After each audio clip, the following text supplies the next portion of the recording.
अस्सलामुअलैकुम to all of you. उम्मीद करता हूँ आप खैरियत से होंगे। कैरियर काउंसलिंग की एक सेशन, एक सीरीज़ मैंने स्टार्ट की है ताकि मैं अपने स्टूडेंट को भी गाइड कर सकूँ और बाकी भी जो बच्चे हैं उनको भी गाइड किया जा सके प्रॉपर वे में, ताकि उन्हें किसी किस्म की परेशानी का सामना ना हो और वो एक डिसीजन ले सकें तमाम चीज़ों को मद्देनज़र रखते हुए। आज की इस वीडियो में हम ये बात करेंगे, अगर आपका MBBS में एडमिशन नहीं हुआ दैन आपने क्या करना है। याद रखें ये बात, ज़रूरी नहीं होता कि आपने डॉक्टर ही बनना है। रिमेंबर वन थिंग, अगर सारे डॉक्टर बन जाएंगे तो पेशेंट कौन बनेगा? ठीक है, तो सारे डॉक्टर बन जाएंगे, लैब्स कौन रन करेगा? सारे डॉक्टर बन जाएंगे तो यू कैन से फार्मेसीज़ कौन रन करेगा? हमें अच्छे फार्मासिस्ट भी चाहिए, हमें अच्छे जो है वो MLTNs भी चाहिए, हमें अच्छे रेडियोलॉजिस्ट भी चाहिए, हमें अच्छे जो यू कैन से के डिप्टी डॉक्टर्स भी चाहिए, हमें अच्छे वेटनेरियन भी चाहिए, और सबसे बढ़ के हमें अच्छे इंसान चाहिए। तो अगर आपका MBBS में एडमिशन नहीं हुआ तो आपने भी उसमें परेशान नहीं होना, कुछ स्ट्रेस नहीं लेनी। मल्टीपल टाइम्स ऐसा होता है बच्चे स्ट्रेस ले लेते हैं, ख़ासतौर पे जो गर्ल्स होती हैं वो बहुत ही ज़्यादा स्ट्रेस ले लेती हैं। आई स्टिल रिमेंबर जब मैंने MD कैट अटैम्प्ट किया था बैक 2017 एंड 18 में, कोई एक ईयर का ये वाक़या है। I was at BZU Multan, तो वहाँ पे आई केम टू नो कि एक बच्ची जो है वो बेहोश हो गई है इसी प्रेशर से, यानी MD कैट से पहले ही, यानी वो जो एंट्री टेस्ट का टाइम था उस टेस्ट के स्टार्ट होने से पहले वो मतलब वो बेहोश हो गई है। ठीक है, तो यू कैन से कि ये इतना ज़्यादा स्ट्रेस नहीं लेना, इतनी ज़्यादा परेशान नहीं होना आपने। ये ज़िंदगी का हिस्सा है। अगर एक फील्ड में नहीं हुआ, माइट भी इसमें अल्लाह की तरफ से कोई बेहतरी हो। देखिए ना, ज़िंदगी में बहुत सारी चीज़ें ऐसी होती हैं वो हमारी समझ से बाहर होती हैं, हमें समझ नहीं आती, लेकिन अल्लाह ने हमारे लिए कुछ और प्लान किया हुआ होता है। ठीक है, हम जो है वो एक फूल के लिए तरस रहे होते हैं और अल्लाह हमें पूरा गुलदस्ता देना चाहता है। ठीक है, तो इस चीज़ को अपने माइंड में रखें। ठीक है ना, तो ये माइंड से निकाल दें। हो सकता है आपके नसीब में भाई गुलदस्ता हो। सो अब जो बच्चे MBBS से रह जाएंगे उन्होंने क्या करना है, उनके लिए मैं कुछ टॉप की फील्ड है उनको आपके सामने रखता हूँ ताकि आपको आइडिया हो जाए कि आपने किस फील्ड को सिलेक्ट करना है। MBBS में रह जाने के बावजूद भी आपके नाम के साथ डॉक्टर लगा होगा, डॉक्टर टाइटल होगा। ज़्यादातर चीज़ बच्चों को यही फैसिनेट करती है ना जी, कि हमारे नाम के साथ डॉक्टर होना चाहिए, डॉक्टर वकार, डॉक्टर शहबाज। ठीक है, तो ये एक प्राउड फीलिंग आती है। भाई दुनिया तब्दील हो चुकी है, दुनिया चेंज हो चुकी है। अब अगर आप डॉक्टर इसलिए बन रहे हैं ना कि आप ज़्यादा पैसे कमा लेंगे, तो यकीन कीजिए मल्टीपल फील्ड ऐसी हैं जो डॉक्टर से भी ज़्यादा आपको अर्निंग करके दे सकती हैं। तो सबसे पहले मैं आपको बताऊंगा डॉक्टरेट डिग्री के बारे में। अगर आप MBBS से रह जाते हो तो definitely you can join the DPT, doctor of physiotherapy. You can join the DVM, doctor of veterinary medicine. You can join the PharmD, doctor of pharmacy. ठीक है, इसके अलावा अलाइड हेल्थ साइंसेज में आप मैं वैसे तो बहुत ज़्यादा फील्ड है, 10-12, लेकिन मैं हाईली तौर पे, ख़ास तौर पे स्पेशली 1-2 फील्ड का जिक्र करूँगा जो इंतहाई इम्पोर्टेंस है, जिनके हमारे पाकिस्तान में बंदे नहीं हैं और जिनकी जो है ना बहुत कम सैचुरेशन है, जिसमें सबसे टॉप पे एनेस्थीसिया है। और ये चंद एक मेडिकल कॉलेजेस हैं जो करवा रहे हैं BS एनेस्थीसिया, तो आप BS एनेस्थीसिया कर सकते हैं।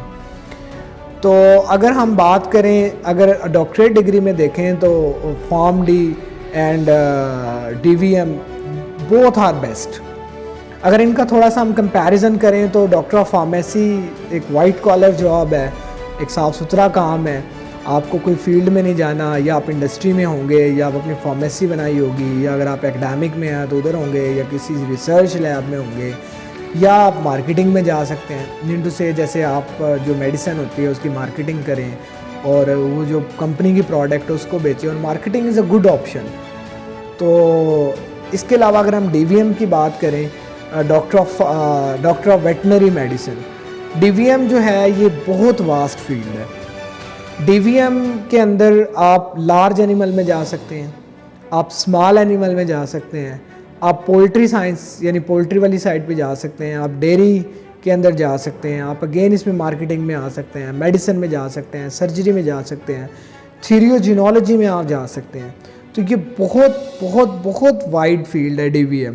इसके अलावा आप कोई फॉरेन कंट्री के टेस्ट हैं, फॉर एग्जांपल नेवले एक टेस्ट होता है, वो अटैम्प्ट करके आप अमेरिका और यूरोप की तरफ मूव कर सकते हैं। गोल्डन अपॉर्चुनिटी है। और अगर हम इसके कंपैरिजन की बात करें तो ये यानी DVM करना चाहिए या फॉर्म डी करना चाहिए, इसका अगर कंपैरिजन अगर हम देखें तो मेरा ख्याल ये है कि ये डिपेंड करेगा आपके अपने ऊपर कि आपका इंटरेस्ट क्या है। फॉर एग्ज़ाम्पल अगर तो आप एक मम्मी डैडी बच्चे हैं और आपको जानवरों से डर लगता है या आपको पता है कि आप इस तरह का फील्ड में हार्ड वर्क नहीं कर सकते इस तरह से जाके सख्त काम, तो और आपको एनिमल से कुछ ज़्यादा लगाव भी नहीं है, तो डेफिनेटली आप फार्म डी की तरफ चले जाएं। उसमें यही होगा कि आपने ऑफिस टाइप जॉब करनी है, अपनी फार्मेसी में बैठना है, फार्मेसी रन करनी है, या फार्मास्यूटिकल कंपनी में होना है, या ड्रग इंस्पेक्टर होना है, ठीक है। और अगर आप एनिमल लवर हैं, अगर आप पेट्स लवर हैं, तो definitely you should go for DVM। और DVM का जो एक सबसे बेस्ट एक आउटकम है, ये सबसे बेस्ट जो प्रैक्टिस है वो है पेट्स में। यानी आप पेट्स में जाएं, आप पेट्स में प्रैक्टिस करें। बड़े शहरों में लाइक लाहौर, कराची, इस्लामाबाद पेट्स का बेतहाशा काम है। आप डेफिनेटली किसी सूरत भी एक MBBS से, एक फिजिशियन से कम अर्निंग नहीं करेंगे, वैसे बल्कि उससे ज़्यादा अर्निंग करेंगे। आई स्टिल रिमेंबर मैं एक वेटनेरियन को जानता हूँ जिसने अपनी वाइफ को उसकी बर्थडे पे जो है वो XLI जो है ना वो गिफ्ट की थी, ठीक है। गाड़ी जो है XLI उसने उसको गिफ्ट किया। अब देखें, आप ये देखें कि अर्निंग है तो उसने उसको गिफ्ट किया ना जी। तो दिस इज़ द थिंग। इसके बाद DPT में भी आप जा सकते हैं अगर आपका इंटरेस्ट है, लेकिन DPT में ऑलरेडी सैचुरेशन बहुत ज़्यादा है। लाइक अगर हम DVM की बात करें तो चंद एक यूनिवर्सिटीज़ हैं जो करवा रही हैं गवर्नमेंट लेवल पे, जैसे कि UAF है, university of agriculture Faisalabad, UAS है, university of veterinary and animal sciences. इसके अलावा एरेड करवा रही है, और इसके अलावा जो है आपकी IUB करवा रही है, BZU करवा रही है। और लेकिन जो DPT है वो DPT बेशुमार प्राइवेट और गवर्नमेंट सेक्टर में इदारे जो है वो ऑफ़र कर रहे हैं, तो इसमें सैचुरेशन ज़्यादा है। आल्दो आजकल तो आप जिस भी डिग्री में चले जाएं, इवन आप MBBS में भी चले जाएं, तो सैचुरेशन तो हर जगह ही है। तो आपने जो भी डिग्री सेलेक्ट करनी है, आपने उसमें मल्टीपल चीज़ें देखनी है। एक ओवरऑल पिक्चर देख के आपने फिर ही कोई ना कोई फ़ैसला लेना है ना। यानी आपने कैंपस का एनवायरनमेंट भी देखना है, उसका फ़ीस स्ट्रक्चर भी देखना है, उसकी डिग्री वैलिड है या नहीं है, उसका जो यानी PMC से वैलिड है या नहीं है, या पाकिस्तान फार्मेसी काउंसिल से फॉर्म डी की डिग्री उसकी वेरीफाई है या नहीं है। तो ये मल्टीपल चीज़ें आपने देखनी है। और अगर आप अलाइड हेल्थ साइंसेज में आना चाहते हैं, अलाइड हेल्थ साइंसेज में अगर आप आना चाहते हैं, तो उसमें वैसे तो बेशुमार डिग्रीज़ है, जैसे कि MLT है, RIT है, इसके अलावा सर्जिकल टेक्नोलॉजी है, एनेस्थीसिया टेक्नोलॉजी है। लेकिन मैं एनेस्थीसिया टेक्नोलॉजी को इसलिए रेकमेंड करता हूँ कि एनेस्थीसिया टेक्नोलॉजी में हमारे पास सैचुरेशन अभी उस तरह से नहीं है जिस तरह बाकी हमारे अलाइड हेल्थ साइंसेज की डिग्री में जो बाकी सैचुरेशन जिस तरह से है, एनेस्थीसिया में नहीं है। और चंद एक गिने चुने मेडिकल कॉलेज है गवर्नमेंट लेवल पे, ये एक आध कोई प्राइवेट यूनिवर्सिटी एनेस्थीसिया करवा रही है। तो एनेस्थीसिया की आप इम्पोर्टेंस का अंदाज़ा इससे लगा लें कि अभी रिसेंटली PPSC में 2023 के अंदर ही, ये 2022 में सीटें अनाउंस हुई थी लास्ट टाइम अगस्त में, तो उसके लिए 25 सीटें थी और 35 लोगों ने all over the Punjab apply किया है एनेस्थीसिया में। और आई केम टू नो कि उनका कोई रिटर्न टेस्ट भी नहीं हुआ, उनको डायरेक्ट इंटरव्यू के लिए कॉल किया गया। तो एनेस्थीसिया आप कर सकते हैं, इट्स अ बेस्ट ऑप्शन। और बाकी depending upon your taste you can also move toward food science, you can also move toward human nutrition and dietetics. तो आप इन सारी चीज़ों में भी जा सकते हैं। आपका कोई भी सवाल हो कैरियर काउंसलिंग से रेलिवेंट, या आप स्टक हो गए हैं, आपको समझ नहीं आ रही कि अब आपको क्या करना है और आपको क्या डिग्री करनी है, किस में जाना है, आपको अपने इंटरेस्ट की नहीं समझ आ रही, लेट डिस्कस विद मी। और आप बिल्कुल इस कमेंट सेक्शन आपके लिए खुला है, ऑलवेज़ वेलकम, आप मुझसे पूछ सकते हैं। Wish you best of luck. अल्लाह हाफिज़, अस्सलाम वालेकुम।